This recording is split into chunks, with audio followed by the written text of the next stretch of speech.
there's always a period of a couple weeks at some point throughout the year, every class, where, fans get all upset and, Penn State's going to lose out a handful of top guys in a 6-week span, and everybody feels like everything's coming to an end or terrible. We see this every year is my point. So yeah, there's probably going to be another two or three players here in this stretch that say, hey, you know what, I'm not going to do official visits. They're going to commit elsewhere, and fans will get upset about it. But you can go back every year and find that little 6, 7, 8 week period where that kind of happens. So.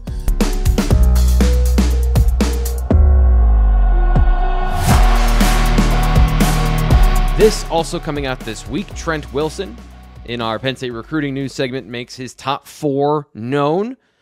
Ohio State, Texas A&M, Penn State, and Oklahoma. Ryan, you tweeted this out.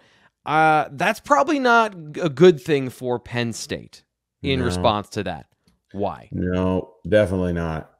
First off, it would be he's committing on April 10th, which is a couple days before he was supposed to visit Penn State. I think that says a lot. Yeah, he's been to Penn State more than any other school, but he just got back from Oklahoma, which I think it was his only visit to OU, which is very interesting.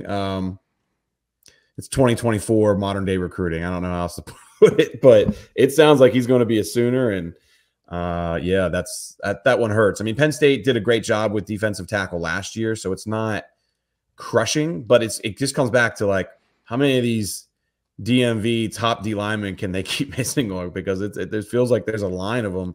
No, I wouldn't say a line of them, but there's a handful over the last couple of years where everything looks really good for a while, and then poof, they end up elsewhere. So doesn't sound good for Penn State on that one either. So it's a very dreary and miserable show we're having here as far as for Penn State fans are concerned. We have like 5 people tuned in at this point.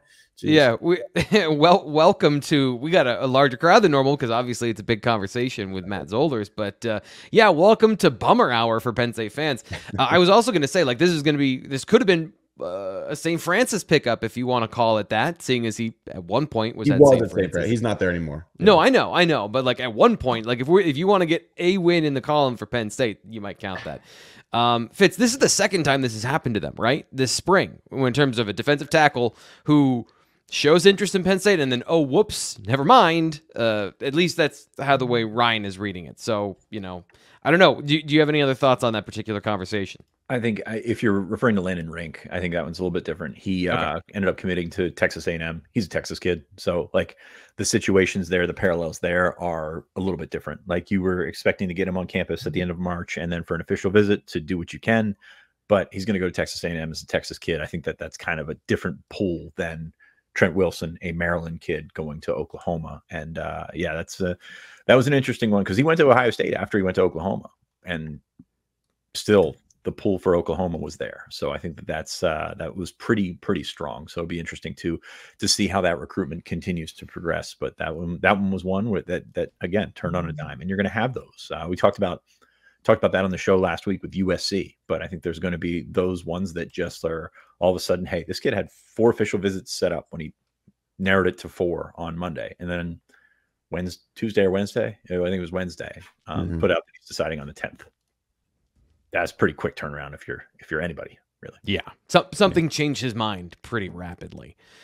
Do you expect that to happen again? Like, I don't know. Do you expect that to keep happening, Ryan? Like, is this the year where a lot of this NIL stuff is really going to hit home in a detrimental way for teams that aren't willing to spend on Penn State? I texted this to Sean yesterday. Like, there's always a period of a couple weeks at some point throughout the year, every class, where fans get all upset and Penn State's going to lose out a handful of top guys in a 6-week span, and everybody feels like everything's coming to an end or terrible. The one thing I would say is that in previous years, a lot of times their class would rank a little bit higher than what this one does right now, because I think fans look at the class right now as like, well, there's some talent in there, but there's also some questions that we don't always have, as far as some of the players. But I'm not.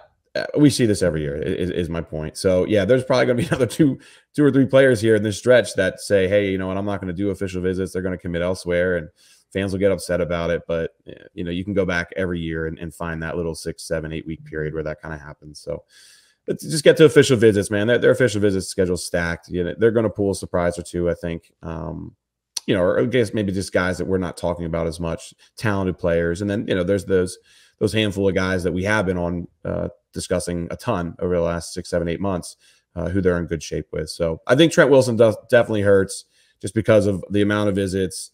And you go back to Jason Moore, you go back to Brian Bresci, like there's a lot that there's just been a theme there at times where it feels really good for Penn State and it just doesn't happen. And this kind of feels like the next one.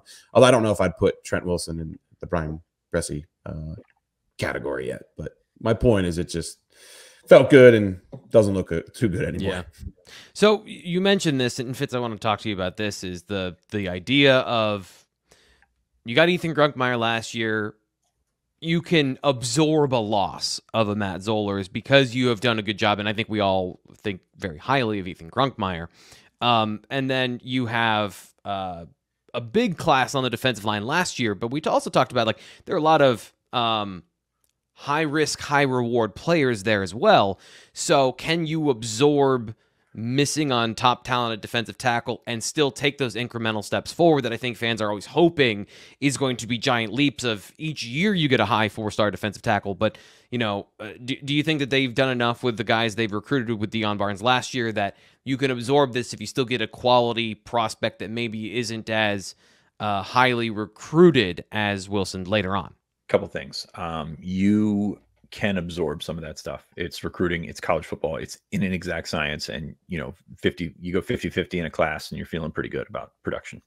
Number two, your job is to stack talent. Your job as a college coach or a recruiting staff is to get these guys in and then find somebody better in the next class to compete with that guy.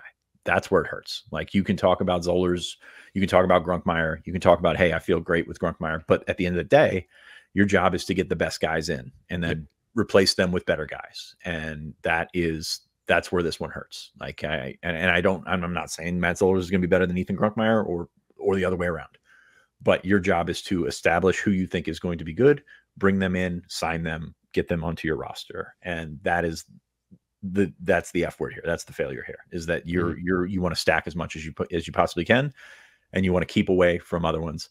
The one thing I will say, and you're going to say Matt Zollers is an in-state kid, and absolutely it is, and that it hurts from that perspective, dominate the state, yada, yada, whatever. But when it comes to quarterbacks, things are a little bit different. Georgia is pressing for Matt Zollers because Juju Lewis, who is from Georgia, is top, what is he, I think he's a 5-star, close to a 5-star. Yeah, Zollers actually rates ahead of him now, I think, by 1-3, but go on. He's going to USC.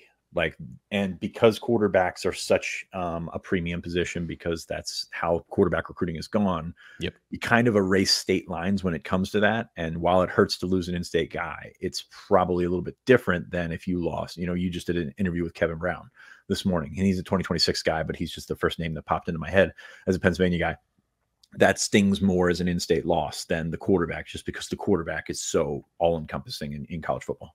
Yeah. Yeah, I think that's a fair point there.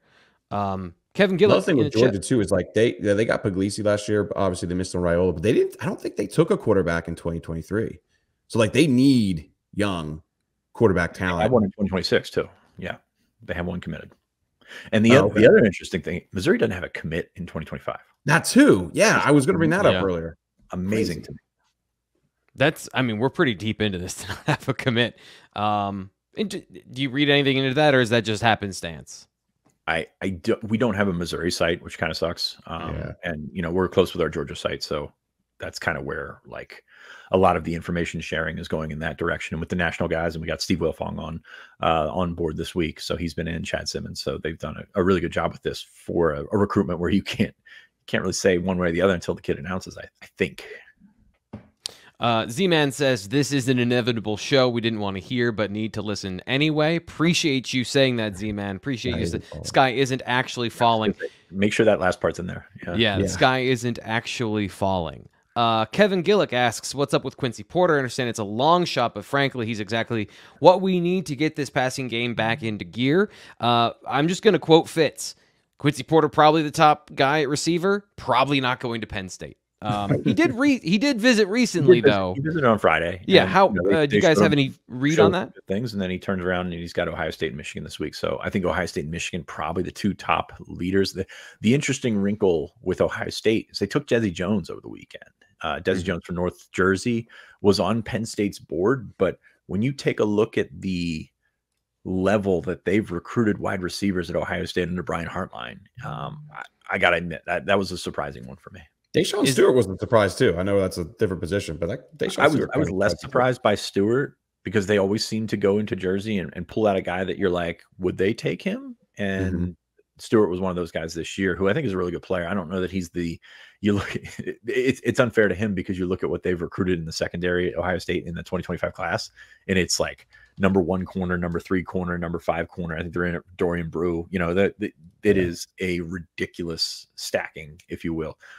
So I'm surprised by that, but I'm more surprised with Desi Jones when you take a look at what's on the board just from a Penn State perspective and how well they've recruited Ohio State at receiver.